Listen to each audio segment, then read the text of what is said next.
Welcome to Public Eye News, and thank you for joining us for a brand new season of our program here on WNMU Public TV 13. On today's show, Superior Health Foundation hosts its annual gala, and a little girl finds a dangerous surprise in her Kroger pastry. Maya Kurth will have our forecast, and later Devontae Stein has a look at our sports. Hi, I'm Joseph Sigourney. I'm Todd Rose, and welcome to the first show of the 2019-2020 school year. Cool.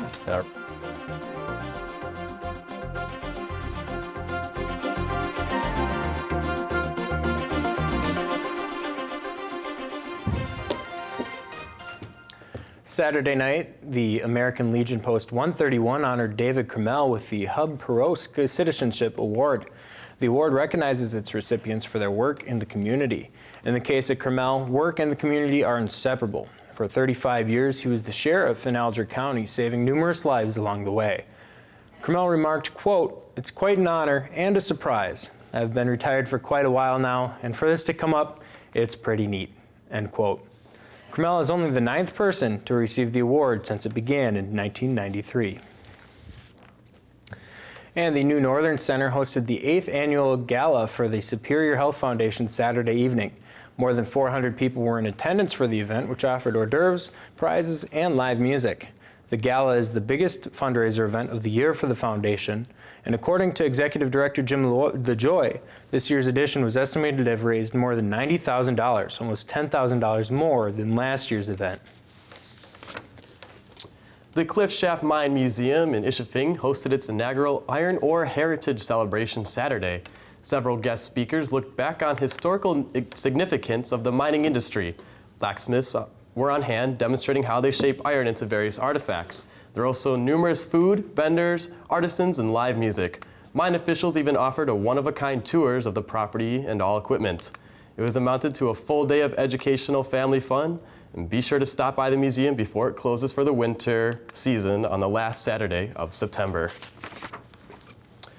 Students with Northern Michigan University's conservation crew took time out of their day on Sunday to pick up trash at Presque Isle Park. Armed with buckets, garbage bags, and gloves, they picked up as much trash as they could in 2 hours. Not only do they clean up Presque Isle, cleaning up trash around Marquette is one of the crew's main focuses. They try to do cleanup events year-round.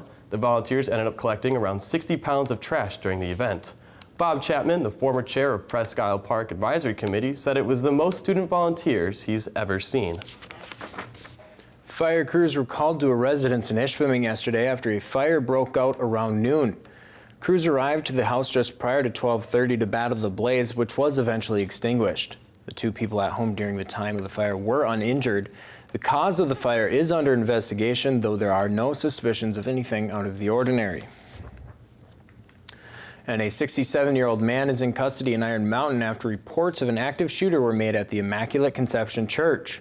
The initial caller made the report to authorities after they witnessed the 67-year-old man acting strangely before he reached into a backpack. The caller believed the man was about to begin shooting inside the building. Police were on the scene within minutes of the report. The man was evaluated but has been ordered to receive further evaluation of his mental condition. And stay tuned, because after this break, we'll take a look at what's happening around the nation and around the world here on Public Eye News. On country music. I think hard times and country music were born for each other. A troubled nation turns to the radio. The music just provided encouragement to people to gain assurance for a brighter day beyond this world. Bob Wills shakes up the stage. Bob Wills was like Elvis Presley. He was outrageous. And the war brings a new audience to country. World War II nationalized country music. When country music continues. Tonight at 8, plus an encore at 10. Welcome back to Public Eye News. A Michigan father has hired an attorney after he says his younger daughter was stabbed with a sharp pin while eating a pastry from Kroger. Father Ricardo Ruhl says he's shocked after his daughter bit into an apple strudel pastry and was stabbed by a long, sharp pin. He brought the pastries at a Kroger in Dearborn, Michigan. The family says they contacted Kroger immediately and filed an incident report. The grocery chain told Ruhl that the pastry was made by a different company. Ruhl says the incident could have turned out a lot worse if his daughter had swallowed the pin. Now she is going to have testing done to make sure everything is okay. Boston Red Sox legend David Ortiz is speaking out for the first time since he was seriously wounded in a shooting in the Dominican Republic.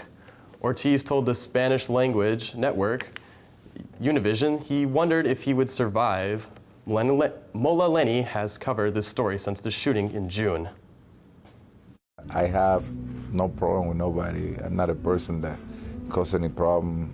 I always try to do everything the right way. David Ortiz says he still does not understand why anyone would want to harm him. In an emotional interview with Univision, he recalled the night in June when a gunman opened fire at a bar in his native Dominican Republic, shooting Ortiz in the back at close range. I feel like something was basically burning or itching, and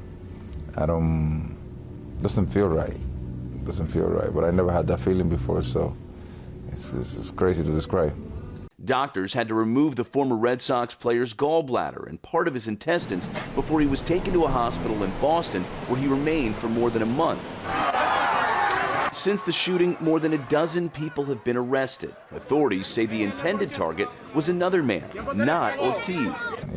Try to investigate on my own, see if I can find anything different, and I haven't, so I guess that's what happened. I was at the wrong place at the wrong time. Red Sox Hall of Famer number 34. Last week, Ortiz made a triumphant return to the spotlight, throwing out the first pitch at Fenway Park. The 43-year-old says he is thankful for all the support he has gotten from fans during his grueling recovery. I really appreciate the fact that they took the time to think about me, my situation, my family, what I was going through. Nothing but love back at them. In addition to Univision, Ortiz also spoke to the Boston Globe. In that interview, he talks about how he's always been known to be very accessible to fans and people, but that this incident has made him rethink that approach. Ortiz says he hopes to make a full recovery by Thanksgiving. Mola Lengy, CBS News, New York. One firefighter was killed and several other people were injured in a propane explosion this morning in Maine. Of the 6 people injured, 4 were firefighters, including Fire Chief Terry Bell, who was airlifted in critical condition. The explosion, which happened at an office for Leap Incorporated, was described as devastating. The smell of gas was reported this morning, which prompted the calling of firefighters. The explosion occurred after the firefighters were on the scene, and the identity of the man who was killed has not yet been released. And tensions are escalating between the United States and Iran following a drone attack on Saudi Arabian oil facilities. Katherine Johnson has more from the White House. The U.S. is blaming Iran for a drone strike on a Saudi oil facility. Secretary of State Mike Pompeo tweeted, Iran has now launched an unprecedented attack on the world's energy supply. I'm quite confident that Secretary Pompeo will come forward and share that evidence, but there's no doubt that Iran has been a malign, actor on the stage here and has been supporting the Houthi rebels in Yemen. Yemen's Iran-backed Houthi rebels are claiming responsibility for the attack and say more strikes are coming. A Saudi official tells CBS News it was Iranian weapons used in the attack.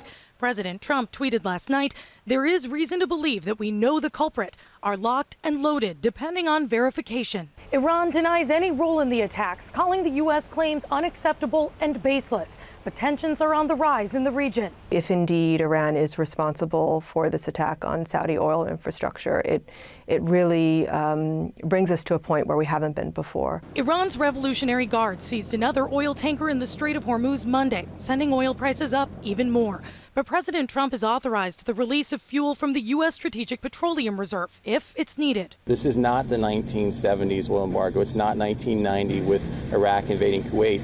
We are now a net oil exporter, which means that the American market is much better protected. Still, analysts say gas prices could rise 10 to 25 cents per gallon as a result in the disruption of oil production. Katherine Johnson, CBS News, the White House. Stay tuned. After the break, Maya will have our weather and Devontae will have our sports.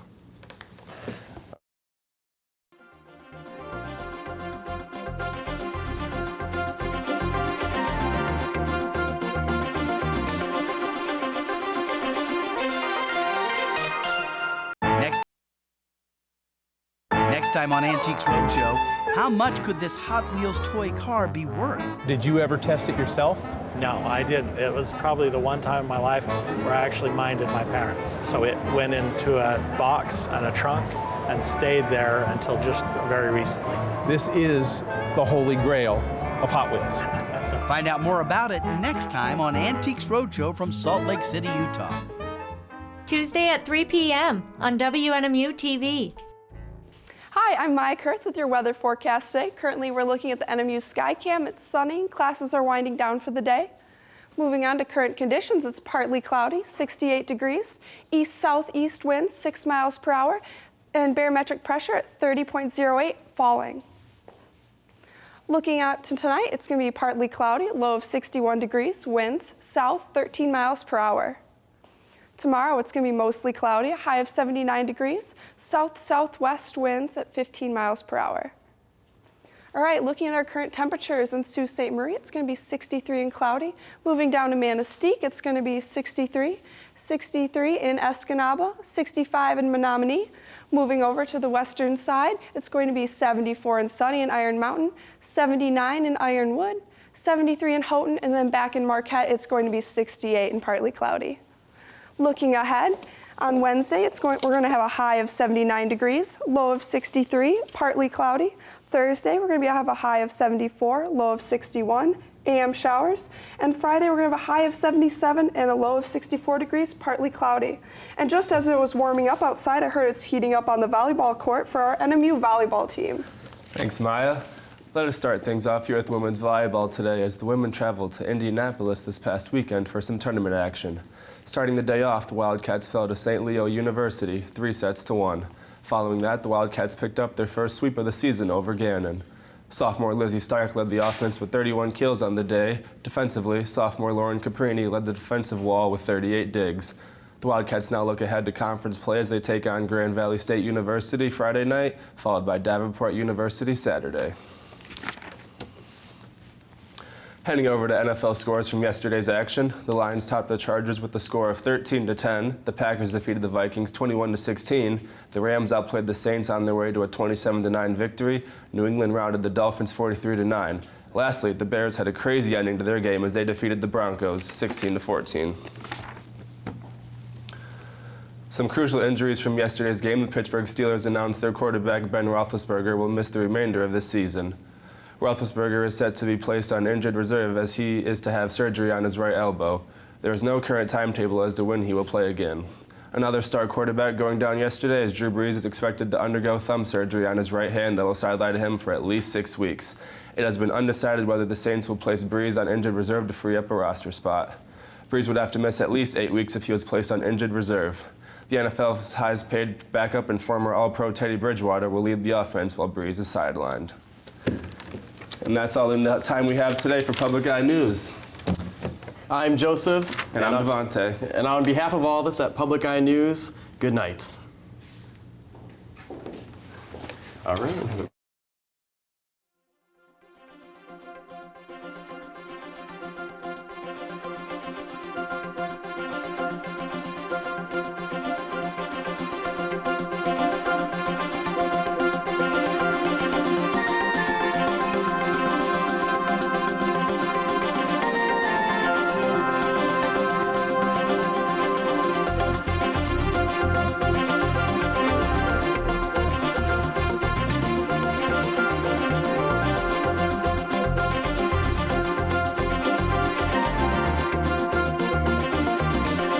The preceding program was produced in studios located in the Edgar L. Hardin Learning Resources Center by WNMU TV, Northern Michigan University Public Television.